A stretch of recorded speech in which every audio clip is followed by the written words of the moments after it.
I have a great experience speaking with Kirill Noskov, CEO and co-founder of IAMRUNBOX, which is a company that designs for today's commuter, that is, the active commuter. If you are interested in your home-to-work transit and carrying your belongings in style and comfort, then Kirill has a great offering for you. He also has a Kickstarter campaign that is live with a timely and fashionable offering.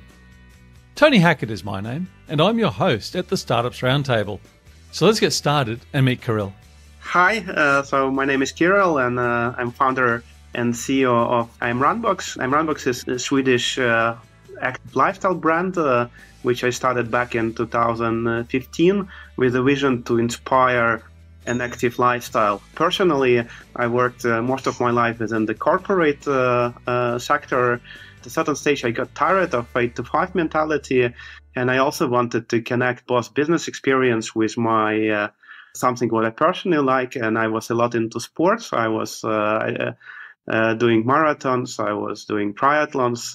At a certain stage, I started running to work, and that's where I got an idea of creating the lifestyle brand which can inspire people to get active and also actually do something meaningful and do it through the product designs and backpacks which we create.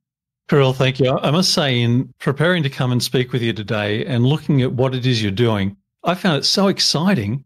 And at the same time, I thought what you've taken on at a distance looks kind of simple, but the complexity. And I started to think through the complexity of the design and the demanding users. I mean that in a good way, and the need for fashion and the need to stay current. And I started to wonder about all the things that are a part of what you do. And then I started to think about how you go and make decisions, because there must be a stack of things you have to decide not to do. Could you maybe just share a little bit as to how you were able to focus so tightly to come up with this design and this concept for IAMRUNBOX and to come to market now, and then how you start to think through future phases? I call it a little bit like controlled chaos, because at the end, it's easy to say that you need to stay focused. And especially having a corporate background, it's a lot about the focus and delivering and having the right scope. With a startup, it's a little bit different, because at the end, you always you have a limited resources. You have certain budget constraints. You have a time constraints. And at the end, what you want to make sure that over a certain time, you move in certain directions. And then the amount of actions you take at the end kind of lead to that. But at the same time, it's very difficult to say what is right and what is wrong thing to do. And at the same time, you also don't have time to go for a perfection, meaning that you make an assumption that if you do X amount of things and you do it 80% good enough, that would lead to certain improvement. And that's what I used a lot for decision-making process, where I basically intuitively think that this is the right way to do, but at the same time, we do a lot of testing and try and error, but then we try to do it quite quick and with a very limited business impact. So then we get a certain amount of learnings which accumulate, which makes it more efficiently, and we can take better decisions within a shorter time frame. I don't know if I managed to answer your question. You did. It's interesting. There are some other wonderful guests I've had already on the podcast, and they've spoken about decision making and trying to find that blend between, I'll put in my words here, between data and intuition, and having a feel for the market, having a feel for the customer. Given your running expertise, maybe your harshest critic with the design and the development, how did you actually go from that point of recognizing something that would be useful for you to go beyond just maybe making something as a hobby to take that next big step to actually start your own venture? Yeah, we were quite lucky to have very close contact to the customers. When I first started and developed our first product, I just launched it for fun sake, and it was a garment bag, or basically the box for runners to put their clothes in so it doesn't get wrinkled. But that's actually one of the pieces what was missing if you want to start running to work. So we launched first 1,000 products, And then we sold it over the year with no marketing. And then we basically got all people coming back to us and saying, wow, you changed my life. And it was really something what I always wanted but couldn't find. And then when we started really changing it into a proper business, we decided to continue on the same concept, but do it and more like organized. And when we did our first backpack launch, we used a Kickstarter, which is a little bit tricky because it might go completely wrong or it might go good. But what you for sure get is a market validation and a customer feedback without you spending a lot of money on a production. And that also allows you not just to get a feedback, but also improve product and also create a community which continue giving you feedback. And you basically start building product, not just from your ideas, because anyone get biased at a certain stage, but really start with a need and with a customer. And you put it quite early at your design process. If you were doing it again, would you take that same Kickstarter route? Would you recommend that to somebody who had a similar-ish product or offering to you? I would say yes and no. I would say yes, it makes sense. No, it's also a lot depends how you communicate and do marketing, because Kickstarter is a lot about marketing and communicating, right? And that's certain skills. And if, let's say, you might have a very good idea, but if you are not able to communicate in the right way, you're going to screw up. But it doesn't mean that idea is bad. So there might be other easier way to test your concept. As an example, if you have a good idea, you can just go and talk to people. If it's a product which you want to sell, just go to the shop which is close to you and leave it there for some time and ask if they want to buy. So there are other ways to get the feedback. In our case, since we build a brand and we also build it digitally, then we have to be able to communicate good digitally and do marketing. So in this case, Kickstarter makes sense, because if we can't do a good Kickstarter campaign, there are questions if we can do other things good. Where do you go to, having got to that first phase of, if I could call where you're at now a first phase, and I'm sure there have been multiple phases, where do you look to for inspiration from both I suppose the practical elements, but also from the art and creativity elements of what you do? Frankly speaking, myself, I'm not a designer, and I don't trust my own taste because at the end it's about the customers and it's a lot about Scandinavian fashion and Swedish design. But I'm lucky enough to have, we probably work with the best backpacks designers in Sweden. And Lina, my co-founder, she worked with Gant, Acne, so it's like top brands within Swedish fashion. And she has a lot of experience when it comes to having a good aesthetics, good taste. And she's spending a lot of time, her time of getting inspiration from other brands, from different online material, meeting people, and make sure it's not only that she knows what is trendy at the moment, but also we have an ability ourselves to create a trend. You've mentioned there about attracting great people to be a part of your team. What was that like day one, and how has that changed for you? So if you're looking to grow the team right at the start, and now there's a certain level of maturity and brand awareness. Good question. For me, I basically had quite strong background working for a large company where you basically have access to any resources you want, and you work mainly with A-class players, and then you switch into entrepreneurship and you basically start from scratch and you have nothing. So what I realized that at the beginning you basically get what you can get.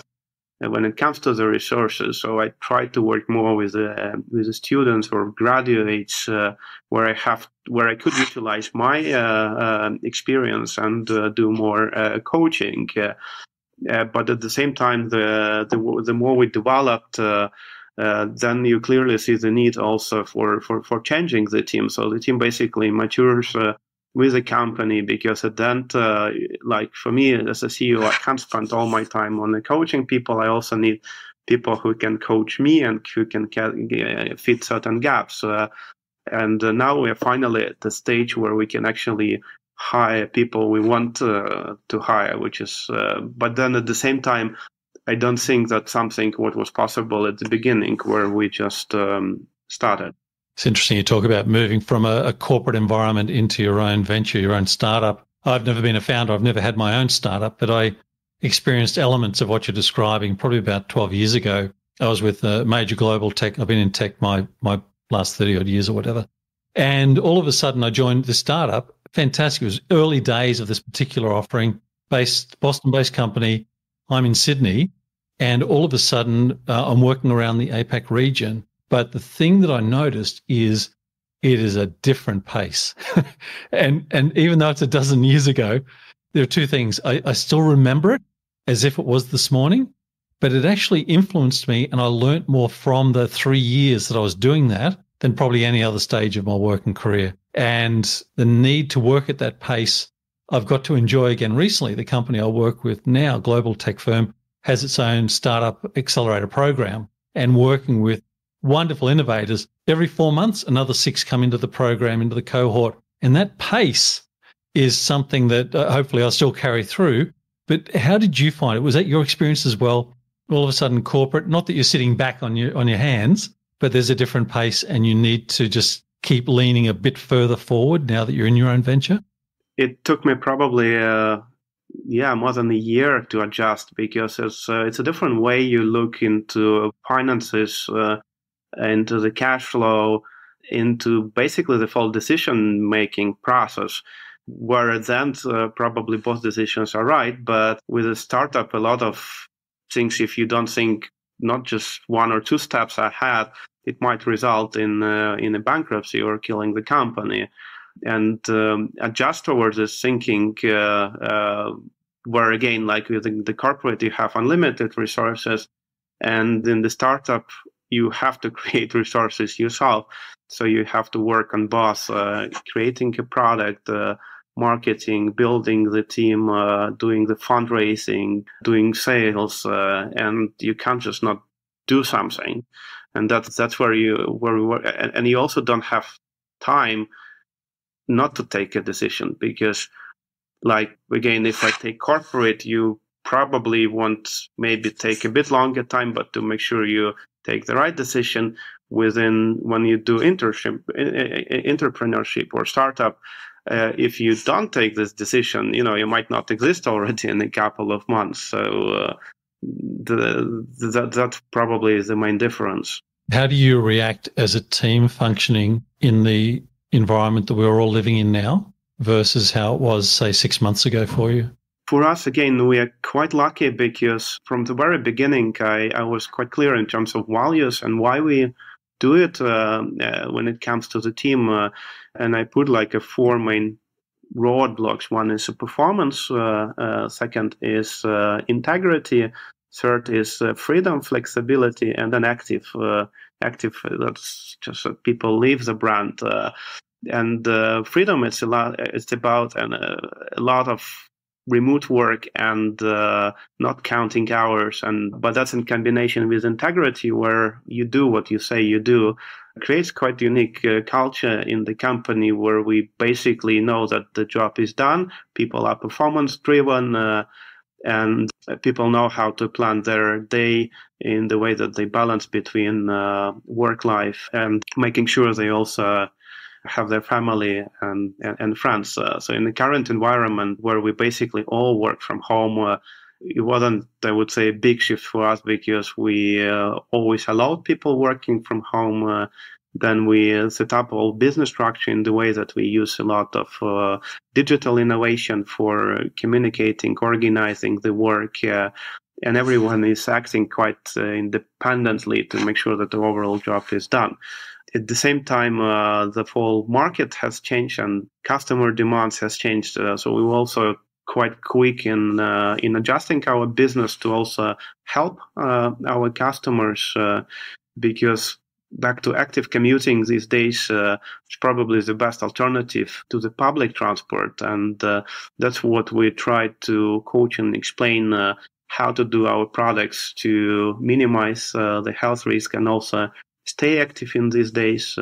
We also fast-tracked the development of Active Essentials Kit, which we just launched actually yesterday on a Kickstarter, where we basically developed an armband for runners, a shopping bag, which can be used as a backpack, and a protection mask. And that's, I think, something what's the right way to do. And if you can do it, at the end, the business will also be great if you do the right thing as a company.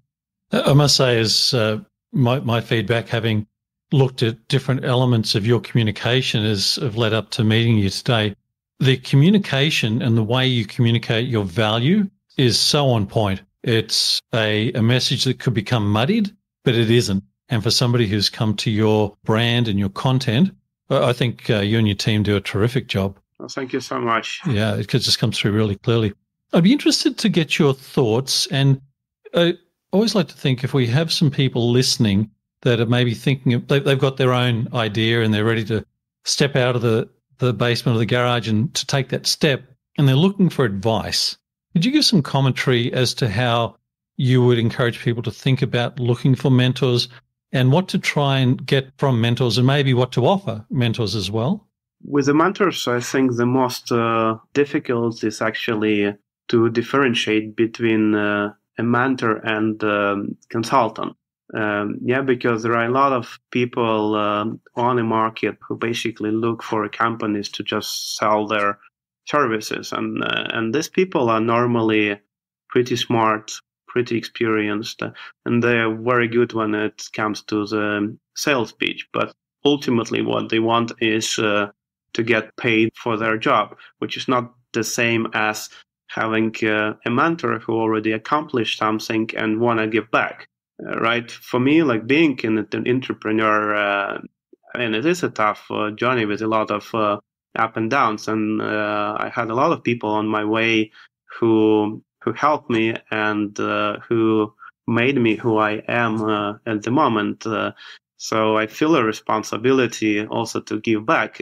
So back to if any young entrepreneur or anyone who wants to start company ask me any question, I would make sure, even though I have pretty busy schedule, but I will allocate my time and answer and help. And so basically, I would say with the mentors, it's important to find the right one who has the right set skills, what you're looking for, and who has a certain experience in what you do and would do it, I would say, more purely from the heart, just to help you out and not go into consultants part, which is, again, I don't say it's wrong. We use consultant, but that's, again, then you go and look for a consultant in order to fill a certain gap in your business. That's a very good answer, actually. When you go through a design process and you've just launched a new offering on Kickstarter, approximately how long ago did that start? Was it a 3-month effort? Was it a 12-month effort that got very busy 3 months ago? I would say with the Kickstarter, specifically the one we launched now, we did it with less than a month.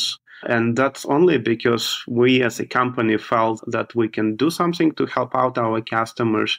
And also we thought in the current pandemic situation, it's also our responsibility to do something what makes sense. So we fast-tracked the development of existing products, which we basically couldn't launch for a couple of years. And then we added some new, and then we did the full marketing, I would say it quick and dirty, because, again, we also don't want to compromise on the safety regulations. So it's not like that you can do filming, it's normal. So we used a lot back to creative work, like working from multiple locations and filming when there's no one on the street and stuff like that. Otherwise, I would say I would probably count around half a year to do it properly. But our internal goal is, I would say, normally we are able to launch the products within 3 months. But that's, again, it all depends how you launch it, where you launch it. And we also do the lean manufacturing. So we basically try to do get the product and do like a smaller scale production, but then in a month do it again. So we continuously improve our products, what also reduces the production cycle, because we have a little bit of more room, first for a mistake, and second, also that we can quickly capture customer feedback and feed it back into production and product development. Would you refer to that as experimentation, or it's not really experimentation, the approach that you're describing? Maybe not experimentation, but it's back, like you can do product basically 200% perfect straight away, or you can do it 200% perfect over a year. And we don't compromise on quality. So we always know when we launch a product, it is a really good product. But there might be certain small things from customer experience perspective, like as an example, that pocket could have been 1 centimeter bigger, or we could have added a little thing here or there. That's not that easy to capture straight away. And so we are making sure we deliver a good product, but at the same time leaving that a little bit of space that we can very quickly get a customer feedback. Partly experimentation, but I would call it more quick go-to-market and having those continuous feedback loops from the customer. Because when we develop product ourselves, of course we first get 5-10 samples which we test ourselves, we give to our brand ambassadors, but still we're talking about 5-10 person. And it's not the same if, as an example, we do a first production round, let's say for 500 products, and then we give it to customers who really want it and like it, and then we collect feedback from them and immediately use it for improving products. I agree with your point. That's not experimentation. It's something that's more, it's a bit more real actually, because you're getting the touch from the people who are the consumers, not just opinion coming back. Has your persona of the customer or your consumer that you started with, has it changed markedly, or is that person the same but just your relationship is different with them? I think it's changed quite a lot, because we first started, we created a company doing products for active commuters, and we created the best backpack for running to work in the world. At the same time, we realized that this is completely untouched market, but it's a very small market which we build and which we are passionate about, and it's completely new category. We call it urban running, which we build. But then we started thinking more, like if you look how many people run to work versus how many people cycle or walk, there probably will be one runner versus 100 or a couple of hundred cyclists. And then we also saw that people who run, they also cycle, they go to gym, they travel. And then we started basically with that. We have managed to build such an experience, making a really good product for people running to work, and we are so good with fashion and a clean, minimalistic Scandinavian design. So let's use this experience to build other products. And then we basically now we have a range where we have active commuting as part of our DNA, and active commuting includes running, cycling, walking, using e-scooters. Then we went also into active everyday, where we have just a nice range of products which are good for both sport, travel, and business. And then we did active travel, where we back to then started looking into our brand persona or target customer group, and if that person would be traveling, what would they want, and how to build the right product for them. It's interesting. Your last point was in a previous life, I was a school teacher and used to seeing kids with much too much on their back and the pack not made for it. When I first saw your runner's pack, I thought that the care and the support and the thought, it was just a remarkable piece of design. And I'm sure there are many, many other avenues that you have on the drawing board. Kirill, this has been just a sensational conversation. I felt so energized out of meeting you today. Thank you for sharing not just your story, but some of your learnings and your advice that you've garnered along the way. It's the sort of thing you can't get from a book, and it's wonderful that you would share it. It feels like there's plenty more in your story, and given the opportunity, I'd love to have the chance to speak with you again in the future and to follow the course of your organization. No, definitely. And thank you so much for inviting me. It was really pleasure to talk to you and also sharing my experience. What a passion and commitment to understanding the customer. I hope you enjoyed this conversation with Kirill as much as I did, and feel free to get in touch. Maybe you would like to provide feedback or even suggest a future guest. But that's it for today. Thank you and bye for now.